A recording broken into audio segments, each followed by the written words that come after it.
मैं कपड़े खोलकर लेट गई। फिर होटल का मसाजर आकर मेरा मसाज करने लगा। पहले तो वह बहुत आराम से धीरे धीरे मसाज कर रहा था और मुझे काफी सुकून भी मिल रहा था। लेकिन फिर कुछ देर बाद उसने अपना हाथ आगे बढ़ाया और मेरे वहां तक छू गया और मैं कुछ बोल भी ना सकी। मेरा नाम नेहली है और यह कहानी मेरे जीवन की ही है। तो आइए शुरू करते हैं। नेहली ने होटल के कमरे का दरवाजा खोला तो ऐसी कि ठंडी हवा से उसके बाल उड़ने लगे।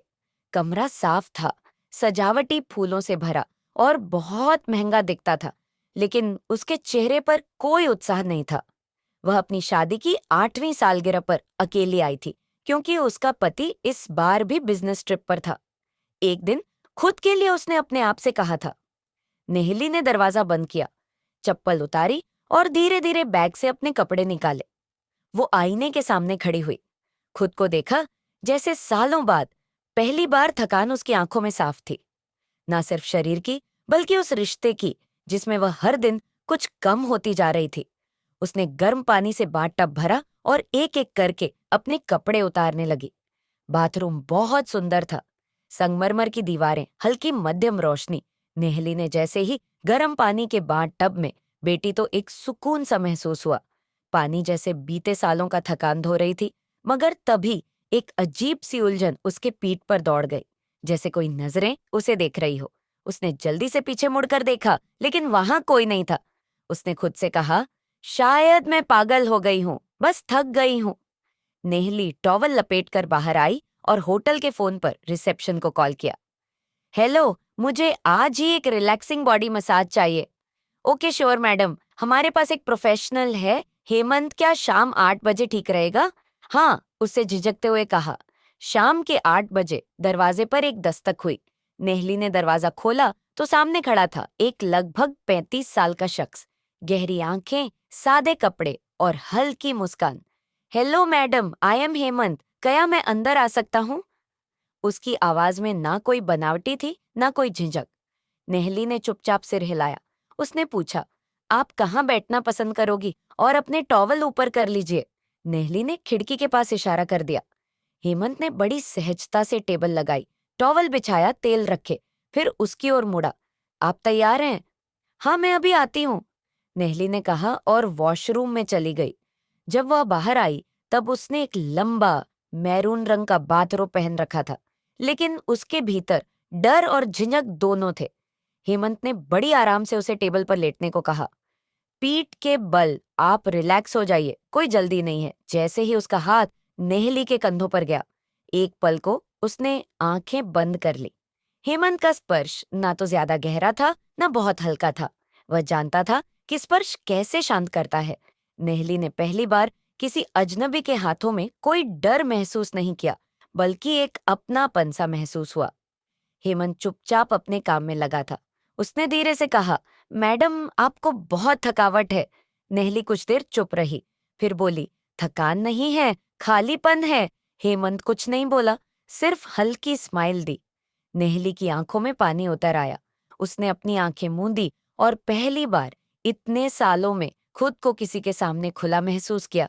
बिना शब्द के कमरे में अब केवल धीमी मध्यम रोशनी थी।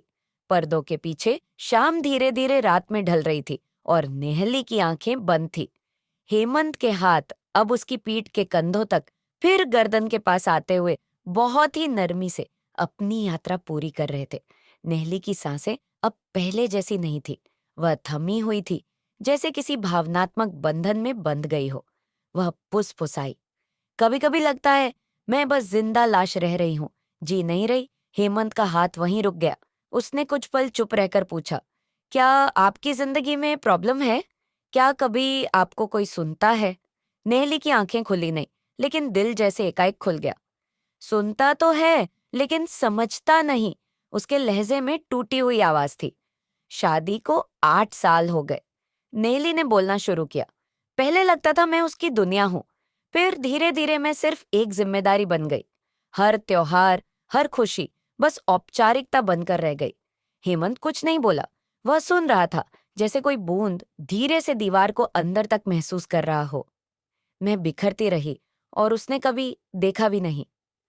नेहली की आवाज धीमी हो गई थी। हेमंत ने धीरे से उसकी हथेलियां पकड़ी। आप टूटी नहीं है नेहली जी, सिर्फ थक गई हैं।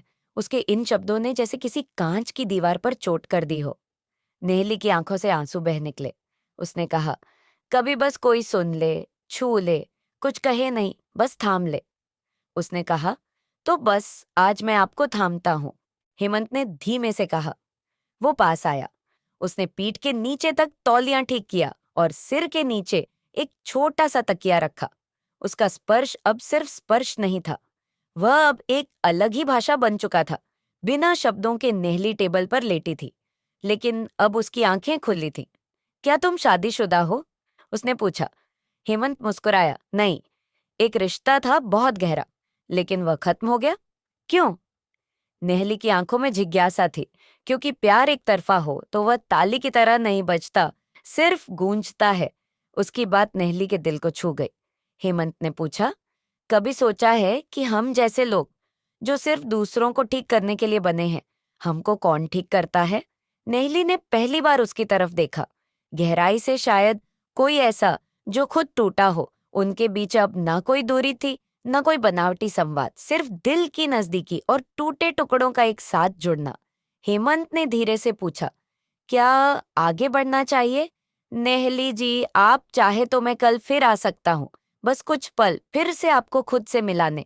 नेहली ने हौले से सिर हिलाया। उसकी आंखों में पहली बार थोड़ी उम्मीद की रोशनी थी। अगले दिन दोपहर ढल चुकी थी। नेहली बालकोनी में बैठी थी, चाय की प्याली हाथ में थी, लेकिन आज उसका मन पहली बार थोड़ा हल्का सा लग रहा था।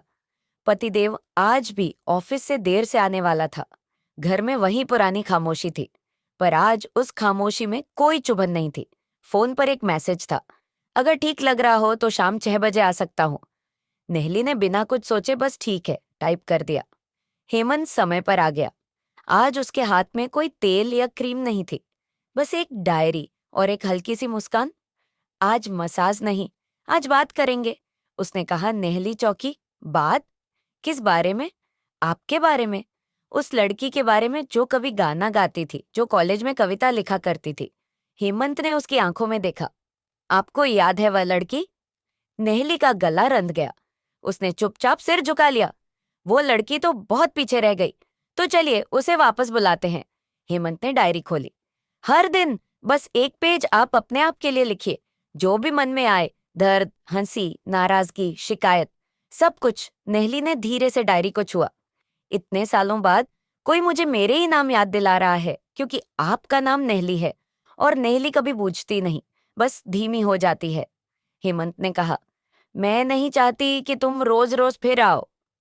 नेहली ने कहा, मुझे अब खुद से लड़ना है और जितना भी है। हेमंत मुस्कुराया। ठीक है, लेकिन अगर कभी हारने का डर लगे तो ये डायरी खोल लेना। वह चला गया। नेहली बहुत देर तक दरवाजे को देखती रही। आज पहली बार वह दरवाजा बोझ नहीं लगा। उस रात नेहली ने डायरी का पहला पन्ना खोला। लिखा, मैं नेहली हूँ और मैं फिर से जीना चाहती हूँ। नेहली और हेमंत फिर कभी नहीं मिले, पर अब नेहली हर दिन अपने भीतर झांकती थी और हर बार एक नई ताकत पाती थी। कभी कभी जिंदगी में एक अजनबी आता है, जो कुछ नहीं करता, बस आपको आपसे मिला देता है। तो दोस्तों, उम्मीद है कि यह आपको पसंद आई होगी। अगर यह कहानी आपको पसंद आई है तो इस वीडियो को एक लाइक, शेयर और चैनल को सब्सक्राइब करें। धन्यवाद।